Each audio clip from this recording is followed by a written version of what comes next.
खरे खरे ले तो खरे खरे ले तो डीजे विकास डीजे रीगा सीतामढ़ी डीजे वाला खरे खरे ले तो रिकॉर्डिंग बाय सेटी फिल्म्स खरे खरे ले तो जेतने तू नचबे के ओतने नचे तो नया नया गाना तोरा गांव में बजे तो मोबाइल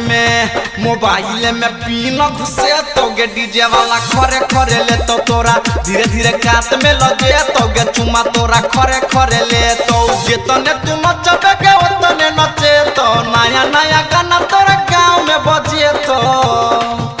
मोबाइल में पीना घुसे तो गे डीजे वाला खरे खरे ले तो तोरा धीरे धीरे कात में लगे तो गे चुमा तोरा खरे खरे ले तो खरे खरे ले तो डीजे विकास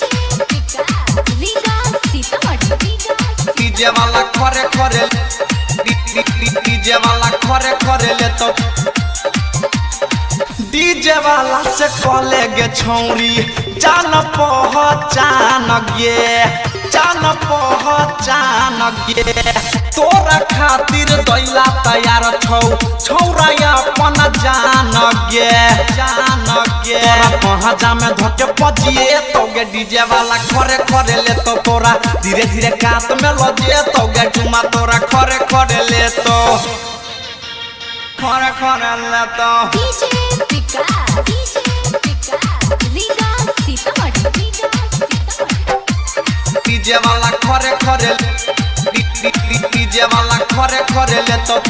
चढ़ली जवानी तोहर क देतौ ना सगे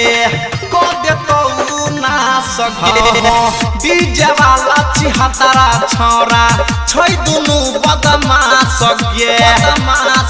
तोरा साथ में फोटो खींचे तो गे डीजे वाला खरे खरे ले तो तोरा धीरे धीरे कात में लगे तो गे डीजे वाला खरे खरे ले तो खरे खरे ले तो डीजे विकास रीगा सीतामढ़ी डीजे वाला खरे खरे डीजे वाला खरे खरे ले तो पवन पूरा भैया के गाना करै छै धमाल गे नाचै छै तू हिला हिला के